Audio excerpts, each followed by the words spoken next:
ಇತ್ತೀಚೆಗೆ ದಕ್ಷಿಣ ಕನ್ನಡ ಜಿಲ್ಲೆಯಲ್ಲಿ ಒಬ್ಬ ಹಿಂದೂ ಕಾರ್ಯಕರ್ತನ ಬರ್ಬರವಾಗಿ ಅತ್ಯಂತ ಕ್ರೌರ್ಯವಾಗಿ ಕೊಲೆಯನ್ನು ಮಾಡಿದರು. ಕಾರಣ ಇಷ್ಟೇ, ಅವನು ಹಿಂದೂ ಸಂಘಟಕ, ಹಿಂದೂ ಕಾರ್ಯಕರ್ತ. ಇವತ್ತು ಆ ಸಂಬಂಧಪಟ್ಟಾಗಿ ಈಗಾಗಲೇ ಇಡೀ ರಾಜ್ಯಾದ್ಯಂತ ಸಾಕಷ್ಟು ಪ್ರಮಾಣದಲ್ಲಿ ಪ್ರತಿಭಟನೆಗಳಾಗಿದ್ದಾವೆ. ಶ್ರೀರಾಮ್ ಸೇನೆ ಸಂಘಟನೆ ನಾವು ಖಂಡಿಸಿದ್ದೀವಿ. ನಾನು ಸ್ವತಃ ಇದೇ ಬರುವಂತ 12ನೇ ತಾರೀಕು ಆ ಸುಹಾಸ್ ಶೆಟ್ಟಿ ಅವರ ಮನೆಗೆ ಹೋಗಿ ಅವರ ತಂದೆ ತಾಯಿಗೆ ಸಾಂತ್ವನ ಹೇಳೋದಂತದನ್ನು ನಾನು ನಿರ್ಧಾರವನ್ನು ಮಾಡಿದ್ದೇನೆ.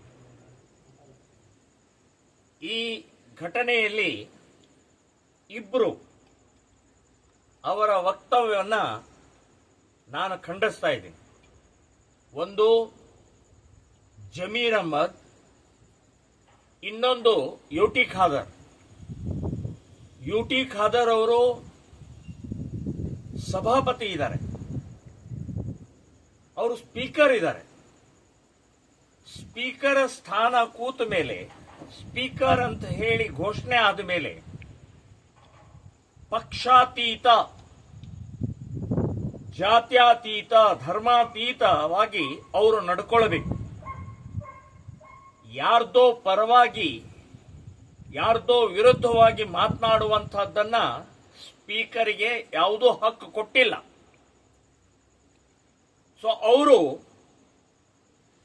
ಈ ಸುಹಾಸ್ ಶೆಟ್ಟಿಯ ಕೊಲೆಯ ಹಿನ್ನೆಲೆಯಲ್ಲಿ ಒಂದು ಹೇಳಿಕೆಯನ್ನು ಕೊಟ್ಟರು. ಫಾಜಿಲ್ ಆ ಹತ್ಯೆಗೂ ಸುಹಾಸ್ ಶೆಟ್ಟಿ ಹತ್ಯೆಗೂ ಯಾವುದೇ ರೀತಿಯ ಸಂಬಂಧ ಇಲ್ಲ. ಫಾಜಿಲ್ ತಂದೆ ನನಗೆ ಹೇಳಿದ್ದಾರೆ ಅಂತನ್ನುವಂಥದ್ದನ್ನು ಹೇಳಿಕೆ ಕೊಟ್ಟ ಮರುದಿನಾನೇ ದಕ್ಷಿಣ ಕನ್ನಡ ಜಿಲ್ಲೆಯ ಕಮಿಷನರ್ ಫಾಜಿಲ್ನ ತಮ್ಮ 5 ಲಕ್ಷ ರೂಪಾಯಿ ಸುಪಾರಿ ಕೊಟ್ಟು ತಾನೂ ಭಾಗಿಯಾಗಿ ಕೊಲೆ ಮಾಡಿದ್ದಾರೆ ಅಂತನ್ನುವಂಥದ್ದು ಬಹಿರಂಗಪಡಿಸಿದರು. ಯುಟಿ ಖಾದರ್ ಅವರೇ, ನಿಮ್ಮ ಹೇಳಿಕೆ ಯಾರ ಪರವಾಗಿತ್ತು, ಯಾರ ವಿರುದ್ಧವಾಗಿತ್ತು? ಇದನ್ನು ಗಂಭೀರವಾಗಿ ಇವತ್ತು ನಾನು ಹೇಳ್ತಾ ಇದ್ದೀನಿ.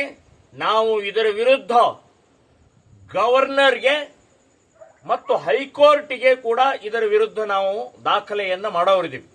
ಗವರ್ನರ್ಗೆ ಮನವಿಯನ್ನು ಕೊಟ್ಟು ಸ್ಪೀಕರ್ ಸ್ಥಾನದಿಂದ ಯುಟಿ ಖಾದರ್ ಅವರನ್ನ ಅಮಾನತು ಮಾಡಬೇಕು, ತಗಲು ಹಾಕಬೇಕು. ಕಾರಣ ಅವರು ಫಾಜಿಲ್ ಪರವಾಗಿ ಬಚಾವ್ ಮಾಡೋ ಸಲುವಾಗಿ ಈ ಕೃತ್ಯ, ಅವ್ರ ಹೇಳಿಕೆಯನ್ನು ಕೊಟ್ಟಿದ್ದು ಅಪರಾಧವನ್ನ, ತಪ್ಪನ್ನ, ಅಕ್ಷಮ್ಯ ಅಪರಾಧವನ್ನ ಮಾಡಿದ್ದಾರೆ.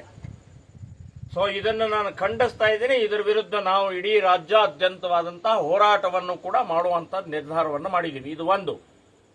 ಇನ್ನು ಜಮೀರ್ ಅಹ್ಮದ್ ಅವರೇ, ಬಹಳ ದೊಡ್ಡ ಹಾರಾಟ ಮಾಡಿ ನಾನು ಪಾಕಿಸ್ತಾನಕ್ಕೆ ಬಾಂಬರ್ ಕಟ್ಕೊಂಡು ನಾನು ಹೋಗ್ತೀನಿ, ಯುದ್ಧ ಮಾಡ್ತೀನಿ, ನೀವು ಮೋದಿ ಅವರಿಗೆ ನನಗೆ ಪರ್ಮಿಷನ್ ಕೊಟ್ರೆ ಅಂತನ್ನುವಂತ ಹೇಳಿಕೆಯನ್ನು ಕೊಟ್ಟಿದ್ದೀರಿ. ಯಾರೂ ಪರ್ಮಿಷನ್ ಕೊಡೋದಿಲ್ಲ, ನಿಮ್ಮನ್ನು ಯಾರನ್ನೂ ಯುದ್ಧಕ್ಕೂ ಕರ್ಕೊಂಡು ಹೋಗೋದಿಲ್ಲ, ನೀವು ಬಾಂಬರು ಮಾಡಕ್ಕಾಗೋದಿಲ್ಲ. ಆದರೆ ನಾನು ನಿಮಗೆ 2 ಸಲಹೆ ಕೊಡ್ತಾ ಇದ್ದೀನಿ.